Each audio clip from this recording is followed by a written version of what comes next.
یہ دیوانہ امن کی بات کرتا ہے، اسے اٹھا لو۔ مراد سعید صاحب نے کل ایک ویڈیو اپلوڈ کی اور اس ویڈیو میں کہا کہ کسی نے حکم صادر کیا ہے کہ مراد سعید زندہ چاہیے یا مردہ چاہیے، کسی بھی قیمت پر چاہیے۔ پاکستان میں شاید میں ابھی تو بالکل اس یقین کے ساتھ کہہ سکتا ہوں کہ ہم ایک جنگل کے قانون، لا آف جنگل، آپ کہہ سکتے ہیں کہ ایک بنینا ریپبلک میں رہ رہے ہیں، جہاں پر طاقتور جو چاہتے ہیں، جو ان کی منشا ہوتی ہے، جو ان کی مرضی ہوتی ہے وہ کر سکتے ہیں۔ وہ آپ کو گھر سے اٹھوا بھی سکتے ہیں، عدالت آپ کا کچھ پوچھ نہیں سکتی، 3-4 ہفتے بعد وہ آپ کو کچھ ضمانت یا ریلیف دیتے رہے گی، لیکن اس سے پہلے آپ کے ساتھ وہ کچھ ہوا ہوگا جو آپ نے تصور بھی نہیں کیا ہوگا۔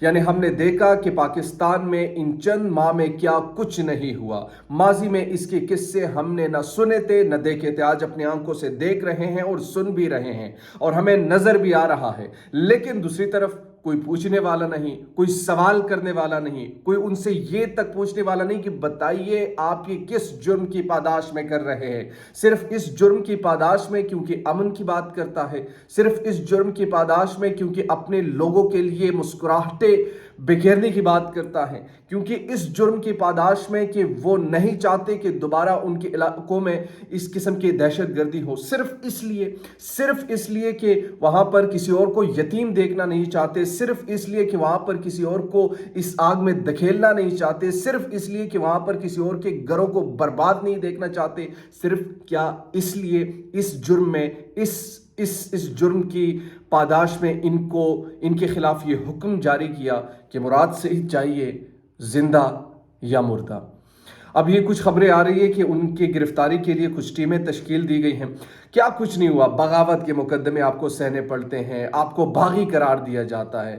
یعنی یہ پاکستان، میں ہمیشہ مراد سعید کو اس لیے بھی زیادہ پریورٹی دیتا ہوں چونکہ ایک ینگسٹر ہیں، ایک نوجوان ہے، ان کے اپنے خواب کو پورا کرنے کے لیے سیاست میں آئے، سیاست میں محنت کی، محنت کر کے گراؤنڈ لیول سے وہ نیشنل لیول تک آ گئے، نیشنل لیول میں وزیر بنے، انہوں نے ڈیلیور کیا، لیکن اس کے باوجود بھی پاکستان کی ریاست اب ان کی پیچھے پڑی ہے۔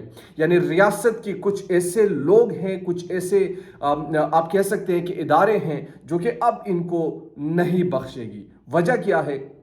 کیونکہ مراد سعید جو ہے اپنے لوگوں کی امن کی بات کرتا ہے، صرف ان کا جرم یہ ہے، اور اس جرم کی سزا شاید یا پھر یہی ہوگی کہ زندہ چاہیے یا مردہ چاہیے۔ بہرحال اس کے ساتھ کچھ اور خبریں ہیں اور وہ بھی بڑے امپورٹنٹ ہیں۔ ایک تو مراد سعید صاحب کے لیے دعا کیجیے کہ اللہ تعالیٰ ان کی حفاظت کرے۔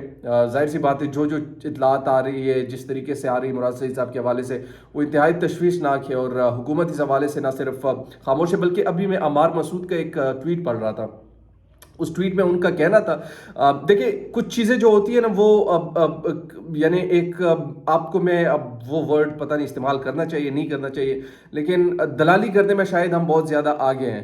تو ارشد شریف کے ساتھ جو کچھ ہوا اس سے قبل بھی کچھ ایسے ہی دلالیوں نے اس قسم کی بات کی، اور یہ بات کی گئی کہ یہ عمران خان ان کو مروانا چاہتے ہیں، عمران خان نے ان کو مروا دیا تھا، یہ اپنے مفاد کے لیے پھر استعمال کریں گے۔ اب وہی کام عمار مسعود کر رہے ہیں، حالانکہ مجھے ان سے یہ ایکسپیکٹ نہیں تھا۔ ان کے والد کا مجھے بڑا احترام ہے اور میں ان کو پڑھتا بھی ہوں، ان کو پسند بھی کرتا ہوں، لیکن بیٹے اگر اس طریقے سے نکل آئے تو پھر کیا کیا جا سکتا ہے۔ بہرحال عمار مسعود نے یہ کہا ہے کہ جناب پاکستان تحریک انصاف کے جو ایک اپنے کارکن کو یہ مار سکتے ہیں، یہ اپنے کارکن کو کسی بھی طریقے سے یہ مروایا جا سکتا ہے، اور اس کے بعد یہ اس کو استعمال کریں گے، یہ پروپیگیٹ کریں گے وغیرہ وغیرہ، یعنی اس طرف اشارہ تھا بظاہر۔ ارشد شریف کے معاملے میں ریپیٹ میں نہیں کروں گا، یہی کچھ ہوتا رہا، کس طریقے سے ہوا، کس نے کس کو مارا، کیا کچھ ہوتا رہا، انویسٹیگیشن کہاں تک پہنچی، کیا کسی میں اتنی ہمت ہے کہ وہ انویسٹیگیشن ٹیبل کرے اور صحیح طریقے سے لے کر آئے۔ یہیں سے لوگ نکلیں گے، یہیں سے پاکستان سے اس کے قاتل نکلیں گے، لیکن کیا کوئی ہمت دکھا سکتا ہے؟ کسی میں ہمت نہیں ہوتی بھائی، یہاں اپنی جان بچانی ہوتی ہے، یہاں کچھ عرصے کے لیے انقلابی بننا ہوتا ہے، پھر سر آپ ہی مہان ہیں، آپ ہی ابو ہیں ہمارے، یہ کچھ پھر یہاں پر دیکھنے کو ملتا ہے۔ اچھا، خواجہ آصف صاحب نے کہا کہ جناب میں اسمبلیہ تحلیل یعنی گن پوائنٹ پر ان کی کوئی بات نہیں مانیں گے۔ خواجہ آصف صاحب جو ہے آج کل اسمبلی میں بہت زیادہ بڑک رہے ہیں، لیکن میں آپ کو ایک اور بات بتاؤں یہ کیا کرنے جا رہے ہیں۔ اب پاکستان ڈیموکریٹک موومنٹ جو ہے یہ خود چاہتی ہے، یعنی ان کی چاہت یہ ہے بنیادی طور پر کہ وہ کسی بھی طریقے سے کسی بھی بیانات کے ذریعے سے عدلیہ کو اتنا وہ اتنا پریشرائز کرے کہ دو کام وہ کرے، یا تو وہ پیچھے ہٹ جائے، یا پیچھے اگر نہیں ہٹتی تو وہ کم سے کم توہین عدالت کی کارروائی لگائے۔ حامد میر صاحب نے کہا کہ یہ پہلی مرتبہ ایسا ہوگا کہ اسٹیبلشمنٹ کی پشت کے بغیر کوئی پرائم منسٹر توہین عدالت پر نااہل ہوگا، اور وہ پرائم منسٹر شہباز شریف ہو سکتے ہیں۔ اور اس وقت کابینہ کی جو خاص طور پر یہ کوشش بھی ہے، یہ خواہش بھی ہے کہ وہ شہباز شریف کو یا پوری کابینہ کو اس طریقے سے توہین عدالت میں نااہل کر دے، اور وہ پھر کیا کریں گے، ان کے پاس کچھ سٹیپس ہیں، پھر وہ کچھ قانونی آپشن لیں گے۔ لیکن بہرحال آئین کو بس رون دیا گیا پاکستان میں۔ میرے خیال میں آج یہ کہہ سکتا ہوں کہ یہاں پر نہ آئین، نہ قانون، اور نہ ہی آئین کی پاسداری کی گئی۔ اس وقت جتنے بھی حکومتی مشینری، اگر کبھی بھی پاکستان میں قانون کی بات کی جائے یا کبھی بھی پاکستان میں یہ کہا جائے کہ یہاں اب قانون کی حکمرانی ہے، تو موجودہ سیٹ اپ سب پر آرٹیکل 6 لگنا چاہیے۔ اور اگر ایک دفعہ ہم نے ان کو معاف کیا، ایک دفعہ ہم نے یوں چھوڑ دیا کہ جناب نہیں جانے دے، بس غصے میں تھے، یہ تھے، وہ تھے، تو خدا کی قسم یہ جو غلطی ہوگی یہ تمام عمر تک یہ ہوتی رہے گی۔ کل اور لیڈر آئیں گے، وہ بھی اسی طریقے سے وائلیشنز کریں گے، وائلیشن پہ وائلیشن کریں گے، وائلیشن پہ وائلیشن کریں گے، آئین کو اپنے مفاد کے لیے استعمال کریں گے، اپنی ذات کے لیے استعمال کریں گے۔